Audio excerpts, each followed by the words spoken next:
Welcome to another episode of Take Off Monday. Well, we're just going to jump right into it. Mike Tyson said, everyone has a plan until they get punched in the mouth.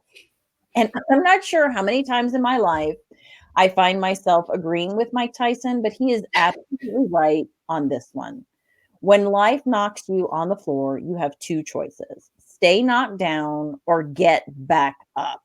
So today's episode is part of a three-part series we are doing on resiliency after a professional setback. We will give you some practical tips for getting back up.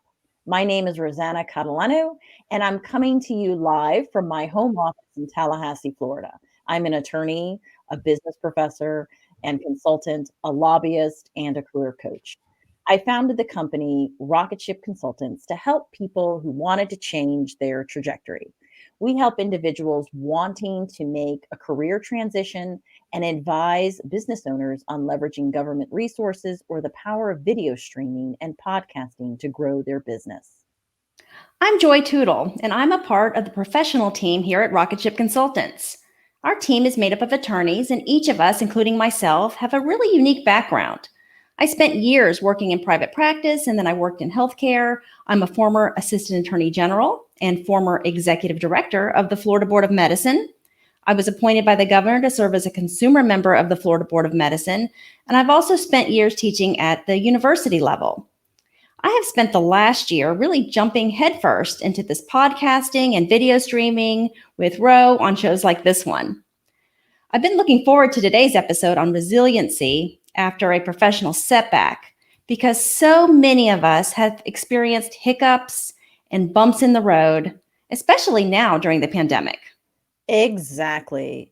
So when I'm talking about professional failures and disappointments, I think we sort of need to clarify for the audience in that we mean all the usual things that you would expect, passed over for promotion or getting fired.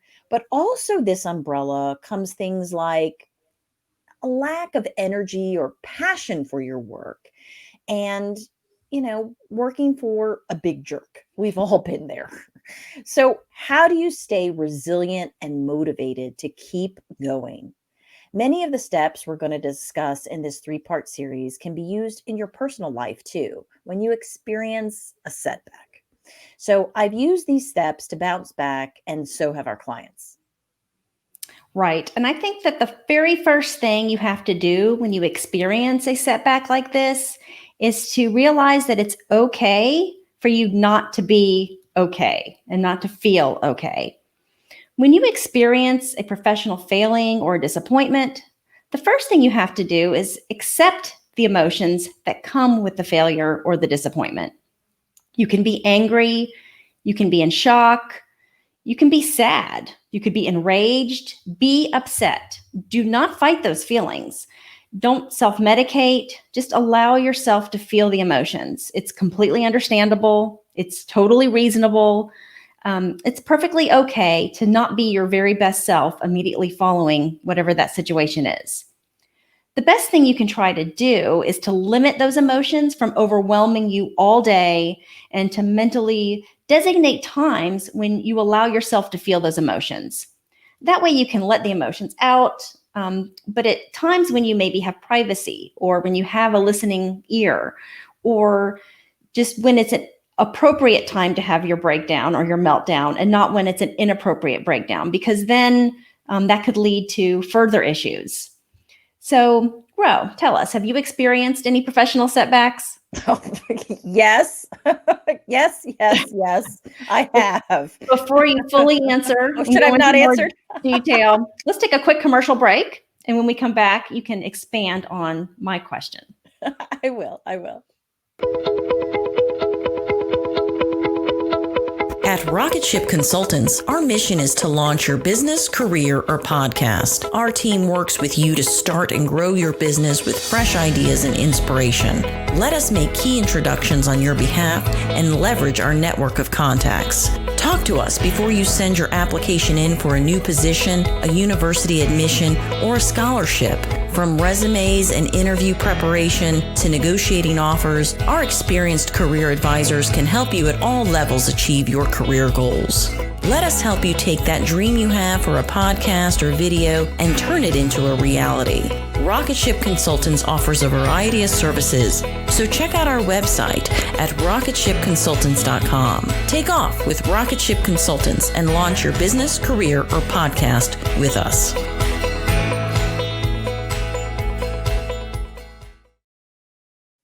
Welcome back. Before the break, Joy, you asked me if I had experienced professional setbacks, and I said definitively yes. There's been things that just did not go according to plan.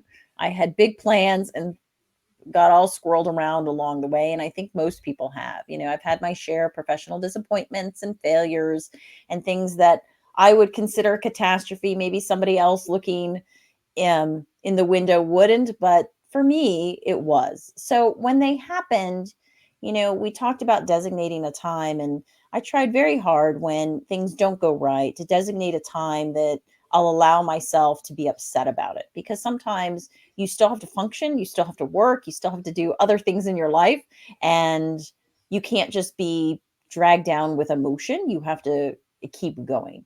So designating a time, I think, is incredible advice, Joy. You're absolutely right.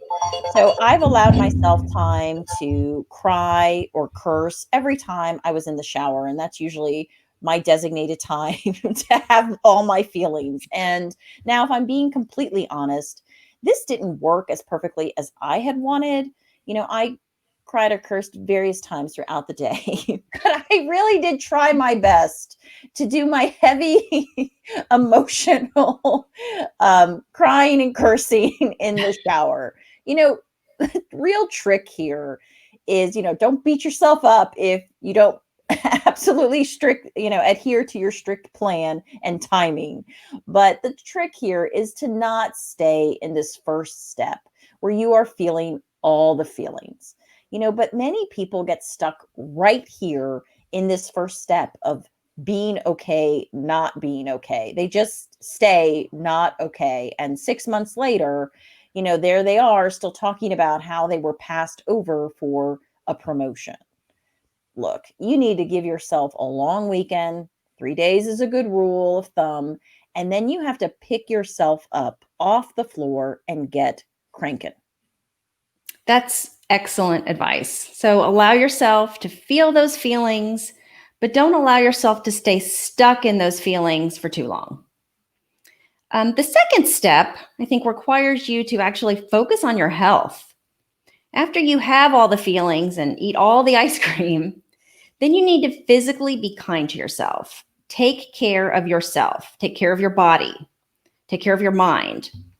Make yourself get off the couch, get out of bed, move around, maybe stretch, go for a walk, and make sure you're eating healthy. It's okay to maybe grab that pint of ice cream the first day or two, but after that, feed your body with something healthy. Get a good night's sleep if you're able, at least seriously try to.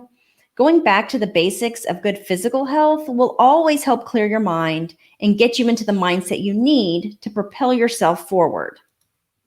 You also need to check in on your spiritual health.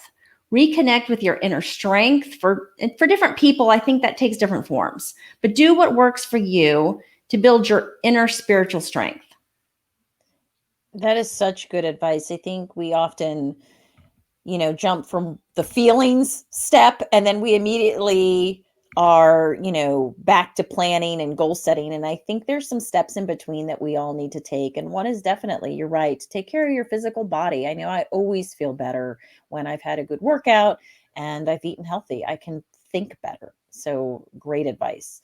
The third and final step we're going to be talking about tonight in this episode is figuring out how you ended up knocked in the mouth and own up to any mistakes that you've made.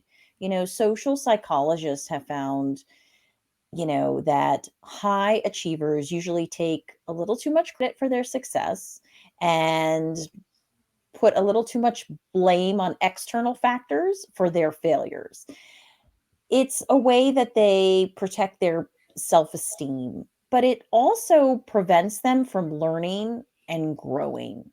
So, people tend to focus when something doesn't go quite right professionally. They tend to focus on, hey, it was my company's politics, or this is what was happening in the situation around me, instead of taking a moment and really examining their own role in the problem. It's nice, to talk to your friends who will lend a shoulder to cry on, but you really need to take some time to consider your own culpability. And you need to figure out in any behavior, if there's any behavior that you have that's derailing you from getting ahead. You may also need to increase your efforts at work to get where you want to go. You may just have to put more effort towards something and work. People that get back up from being knocked on their butt actively explore how they contributed to what went wrong. They evaluate whether they sized up the situation correctly and whether they even reacted appropriately. And they also take into consideration, hey, what could I have done differently if I had the chance? How could I have mended this? So sometimes you need to engage in honest and, I think, painful conversations with your superiors and a few trusted colleagues to discover what might be holding you back professionally. Perhaps you've developed a reputation for being difficult to work with and somebody that doesn't have control of your emotions. Did they catch you crying and cursing all the time at work and you're not doing it just in your shower? I don't mean to make light of that, but you know, you have to see how other people are viewing you, and sometimes you need a person to tell you that honestly. And perhaps people didn't know you really had a passion for the position you were seeking out. Maybe they thought you were just kind of interested in it for the money, and they didn't realize that that's something that you have been really longing for and something you've really wanted to pursue. So sometimes having those honest conversations really make all of these things come to light. And sometimes too, you have to realize that maybe your style gets in the way of an opportunity. Maybe you weren't transferred to the Montreal office because your company thought your aggressive style is better suited for the United States. There's a lot that goes into these decisions, and you really need to chat. Right. I think that self-reflection applies to more than just professional life, also the personal life, and really looking at what you're potentially doing that you're doing to get in your own way. And sometimes you just won't get real clarity unless you have a frank conversation with somebody else. Now, you don't want to engage in those conversations too soon. You want to make sure that you've given yourself that period of time to have all of the emotions, that you are able to step back, that you're able to cool off before you set up any one-on-one meetings with anyone in your organization, whether it be coworkers, a boss, somebody that you trust, maybe even somebody that you don't necessarily trust, but that you can get some feedback from. Maybe it's the person that you are having an issue with. As long as you're having a safe conversation where you can get feedback to find out what may have gone wrong for you. And at the beginning of these conversations, explain that you're not trying to reverse whatever decision has been made that's disappointed you, that you just want to try to understand why it was made. Try not to sound bitter, or definitely don't badmouth anyone in the process, or don't badmouth the process. Don't badmouth anybody involved in the organization. It's important to maintain a positive tone, a confident tone, and really show a willingness to learn from your mistakes. Sometimes you're not able to have frank conversations with colleagues. In those situations, you really have to step outside of yourself to try and figure out where you went wrong. You also need to figure out what circumstances are playing against you. Maybe it's your boss's son who got the promotion. And then in that situation, there's nothing you could have done to have prevented that. Maybe your boss knows of a better position opening up in a few months that she can't tell anyone about just yet, and she thinks you'd be better suited for it. You just don't really know what's going on sometimes in the background. Maybe you've had to miss a lot of work recently because you're taking care of a sick loved one, and maybe the timing isn't right. All of that is so true. You just need to sit down and have those open and frank discussions, or you'll never take a step forward. So, try not to take these things personally. It's really hard. I know I'm somebody that takes things really hard, especially when it's a criticism. I know it's good for me, and I will take it, but that initial like hearing it, oh, it hurts me a little bit. But I know I can grow from it. So, anytime I've had those conversations, they've really helped me propel forward. Sometimes the circumstances and the timing just don't work in your favor. If you've made any mistakes, try to learn from them. Look at your failure as the first attempt in learning.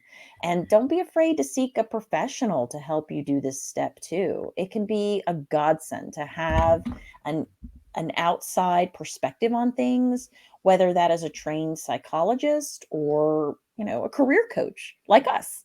You know, don't forget stress, setbacks, and failures are all relevant and individual. What feels like a black hole of despair to me may just be another Tuesday for someone else. Failure feels even heavier for overachievers because you don't have much experience with it.